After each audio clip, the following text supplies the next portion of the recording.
3부 성령에 속한 사람의 인격 완성. 9장 절제는 분명한 목표를 가진 자에게서 나온다. 운동장에서 다름질하는 자들이 다 달아날지라도 오직 상 얻는 자는 하나인 줄을 너희가 알지 못하느냐. 너희도 얻도록 이와 같이 다름질하라. 이기기를 다투는 자마다 모든 일에 절제하나니 저희는 썩을 면류관을 얻고자 하되 우리는 썩지 아니할 것을 얻고자 하노라. 그러므로 내가 다름질하기를 향방 없는 것 같이 아니하고 싸우기를 허공을 치는 것 같이 아니하여 내가 내 몸을 쳐 복종하게 함은 내가 남에게 전파한 후에 자기가 도리어 버림이 될까 두려워함이로라. 고린도전서 9장 24절에서 27절.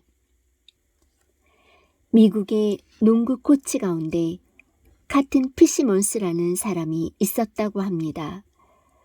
이분이 맡은 팀은 게임에서 항상 꼴찌하는 것으로 유명했습니다. 놀라운 사실은 이 코치가 계속 꼴찌를 면치 못하는데도 구단주가 그를 해고하지 않고 그냥 두었다는 것입니다. 이 코치도 양심이 있지 매번 꼴찌만 하니까 미안하지 않겠습니까? 그래서 한 번은 선수들을 모아놓고 이렇게 말했습니다. 여러분, 우리가 이번 한 번은 꼭 이겨봅시다. 지금까지는 우리가 항상 경기에 졌지만 이번에는 우리 팀이 지금까지 모든 경기를 이겨왔던 팀인 척하고 결승전에 임한다는 각오로 해봅시다. 승리하려면 심리적 전술과 전략이 필요하다고 생각한 코치가 선수들에게 자신감을 심어주기 위해 한 말입니다. 그런데도 팀은 경기에 또 지고 말았습니다. 코치가 너무 화가 나서 내가 아까 한 말을 어떻게 들었길래 또 졌느냐고 고함을 치자 선수 하나가 코치에게 그냥 우리 팀이 이긴 척 하시지요 라고 말했다고 합니다. 이 에피소드의 교훈은 승리는 심리적인 전술이나 태도만 가지고는 얻을 수 없다는 것입니다. 승리하려면 실력이 있어야 합니다. 그리고 실력은 훈련 없이 하려면 만들어지지 않습니다. 그러므로 승리와 패배를 결정짓는 요인은 바로 훈련 여부에 있다고 말할 수 있습니다. 성경이 훈련이라는 말 대신 사용하는 매우 독특한 용어 가운데 하나가 절제라는 단어입니다. 절제를 헬라어로는 엔크라테이아라고 하는데 이 단어의 본래 뜻은 훈련을 목적으로 모든 종류의 욕망을 자제하는 것입니다.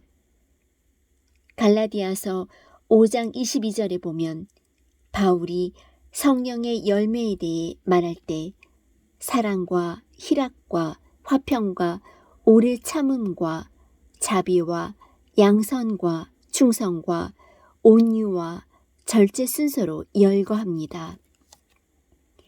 절제의 열매를 마지막에 쓴 것은 바울이 그 덕목을 제일 중요하게 여기고 강조하고 싶어서가 아니었을까 생각합니다. 왜냐하면 절제의 훈련 없이는 바울이 지금까지 말한 모든 인격적인 열매가 불가능하기 때문입니다. 연초가 되면 우리들은 어김없이 그 해의 목표를 세웁니다. 그러나 한 해를 마감할 즈음 우리가 세운 목표를 얼마나 이루었는지 돌아볼 때는 아쉬움과 후회가 밀려오는 경우가 많습니다. 왜 그럴까요? 시간이 흐를수록 처음의 목표가 희미해지고 열망도 줄어들면서 우리의 삶이 처음의 결심과는 많이 멀어지게 되기 때문입니다. 그리스도인들이 하나님이 주시는 꿈과 비전을 이루려면 무엇보다 나 자신을 절제하며 노력하는 것이 필요합니다.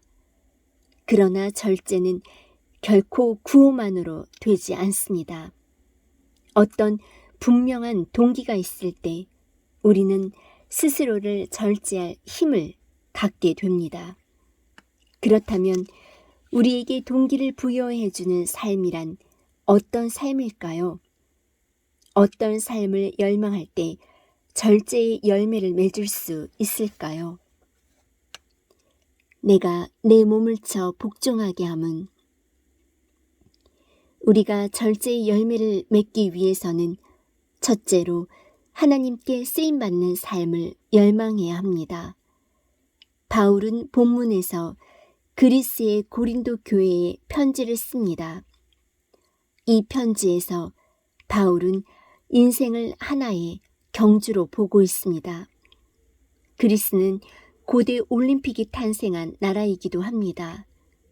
또 고린도라는 도시에서는 그 당시에 이투미안이라는 유명한 연례체전이 벌어지고 있었습니다. 그리스 문화적 전통에 따르면 그 당시 사람들의 평생의 가장 큰 명예는 이투미안 체전에 선수로 나가는 것이었다고 합니다. 또 그 체전에서 선수 자격을 상실하는 것을 최대의 불명예로 여겼습니다. 바울은 이런 문화적 배경을 염두에 두고 본문을 쓰고 있습니다. 본문 마지막 절인 27절을 보십시오. 내가 내 몸을 쳐 복종하게 함은 내가 남에게 전파한 후에 자기가 도리어 버림이 될까 두려워함이로라. 여기서 버림이라는 말은 구원받았다가 다시 구원받지 못한 상태로 떨어진다는 의미라기보다 주님께 쓰임을 받고 있는 상황에서 더 이상 주님이 쓰시지 않게 되었다는 것을 의미합니다. 그래서 어떤 신학자는 이 버림이란 단어를 자격을 박탈하다라는 말로 번역했습니다. 자격을 상실해서 더 이상 선수로 쓰임을 받지 못한다는 것은 얼마나 불명예스러운 일입니까? 1988년 9월 27일 아침 캐나다의 CBC 뉴스 시간에 다음과 같은 내용이 보도되었습니다. 여러분, 오늘은 100m 세계 신기록 보유자인 우리의 국가적 영웅 벤 존슨이 약물 복용으로 선수 자격을 상실하고 그 모든 기록이 취소된 날입니다. 이것은 우리 국가의 수치입니다. 이어서 기자가 벤 존슨과 인터뷰한 내용이 보도되었습니다. 기자가 당신은 왜 약물을 복용했습니까? 라고 묻자 그는 이렇게 대답했다고 합니다. 그동안 나는 훈련을 등한히 여기고 꾀를 부렸습니다. 그렇지만 챔피언은 되고 싶었고 그래서 할 수 없이 약물을 복용했습니다. 사람은 목표 혹은 소명이 분명하지 않을 때 훈련하고자 하는 의욕을 상실할 수 있습니다. 그리고 이런 사람은 더 이상 쓰임받을 수 없습니다. 여러 가지로 부족하고 연약하지만 생의 마지막 순간까지 하나님께 쓰임받는 인생을 살고 싶다면 우리는 훈련을 피해갈 수 없습니다. 그런 면에서 본문 27절에 내가 내 몸을 쳐 복종하게 한다는 말은 얼마나 의미심장한 단어입니까? 바울은 그렇게 자기 자신을 훈련하면서 살겠다는 것입니다. 하나님께 쓰임받기 위해서 요한복음 15장 16절을 보면 예수님이 이렇게 말씀하십니다. 너희가 나를 택한 것이 아니요 내가 너희를 택하여 세웠나니 이는 너희로 가서 과실을 맺게 하고 또 너희 과실이 항상 있게 하여. 주님이 우리를 택하여 세운 이유는 우리로 항상 열매를 맺게 하기 위함이라고 합니다. 항상 열매를 맺는 삶, 그것은 유용한 삶입니다. 그러나 이렇게 쓰임받는 삶을 살기 원한다면 절제해야 합니다. 우리는 쓰임받기 원하는 만큼 절제할 수 있습니다. 이 두 가지는 병행합니다.